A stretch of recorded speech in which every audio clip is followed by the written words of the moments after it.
അല്ല. സംസ്ഥാനത്തിന്റെ പേര് കേരളമെന്നാക്കി മാറ്റാൻ കേന്ദ്ര മന്ത്രിസഭാ യോഗത്തിന്റെ അംഗീകാരം. പ്രധാനമന്ത്രിയുടെ പുതിയ ഓഫീസ് കെട്ടിടമായ സേവാ തീർത്തിൽ ചേർന്ന ആദ്യ മന്ത്രിസഭാ യോഗത്തിന്റേതാണ് തീരുമാനം. പ്രധാനമന്ത്രിയുടെ പുതിയ ഓഫീസ് കെട്ടിടമായ സേവാ തീർത്തിൽ ചേർന്ന ആദ്യ മന്ത്രിസഭാ യോഗത്തിലാണ് ചരിത്രപരമായ തീരുമാനം. ദീർഘകാലമായുള്ള ആവശ്യമാണ് കേന്ദ്രമന്ത്രിസഭ അംഗീകരിച്ചതെന്ന് മന്ത്രിസഭാ യോഗ തീരുമാനങ്ങൾ വിശദീകരിച്ച കേന്ദ്രമന്ത്രി അശ്വിനി വൈഷ്ണവ് അറിയിച്ചു.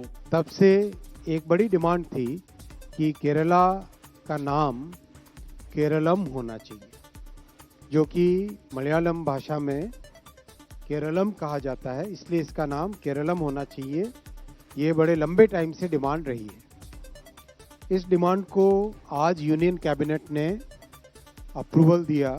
പേരുമാറ്റത്തിനായി കേരള പേരുമാറ്റ ബിൽ 2026 രാഷ്ട്രപതി സംസ്ഥാന നിയമസഭയ്ക്ക് അയക്കുമെന്നും സംസ്ഥാന നിയമസഭയുടെ അഭിപ്രായം തേടിയ ശേഷം കേന്ദ്ര സർക്കാർ തുടർ നടപടി സ്വീകരിക്കുമെന്നും മന്ത്രി അശ്വിനി വൈഷ്ണവ് അറിയിച്ചു.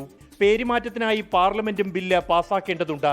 സംസ്ഥാനത്തിന്റെ ഔദ്യോഗിക പേര് കേരള എന്നതിനു പകരം കേരളം എന്നാക്കണമെന്ന് ആവശ്യപ്പെട്ടുകൊണ്ടുള്ള പ്രമേയം 2023 ഓഗസ്റ്റ് 9 സംസ്ഥാന നിയമസഭ പാസാക്കി കേന്ദ്രത്തിന് അയച്ചിരുന്നു. സാങ്കേതിക വിഷയങ്ങൾ ചൂണ്ടിക്കാട്ടി കേന്ദ്ര ആഭ്യന്തര മന്ത്രാലയം തിരിച്ചയച്ചു. തുടർന്നാണ് 2024 ജൂൺ 24 സംസ്ഥാന നിയമസഭ ഐകകണ്ഠമായി വീണ്ടും പ്രമേയം പാസാക്കിയത്. ഭരണഘടനയുടെ 1-ാം പട്ടികയിൽ സംസ്ഥാനത്തിന്റെ പേര് കേരളം എന്നാക്കി ഭേദഗതി ചെയ്യുന്നതിന് ഭരണഘടനാ അനുച്ഛേദം 3 അനുസരിച്ച് നടപടിയെടുക്കണം എന്നാവശ്യപ്പെട്ടുകൊണ്ടുള്ളതാണ് പ്രമേയം.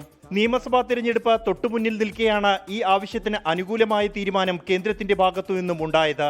സംസ്ഥാനത്തിന്റെ പേരുമാറ്റം ആവശ്യപ്പെട്ട് BJP സംസ്ഥാന അധ്യക്ഷൻ രാജീവ് ചന്ദ്രശേഖറും കേന്ദ്രത്തിന് കത്തയച്ചിരുന്നു. 24 ഡൽഹി. ലോകത്തെവിടെയായാലും ഏത് സമയത്തും 24 വാർത്തകളും ഓഗ്മെന്റഡ് റിയാലിറ്റി പാക്കേജുകളും എക്സ്പ്ലെയിനറുകളും വിശദമായി കാണാൻ ഞങ്ങളുടെ യൂട്യൂബ് ചാനൽ നിങ്ങൾക്ക് സബ്സ്ക്രൈബ് ചെയ്യാം.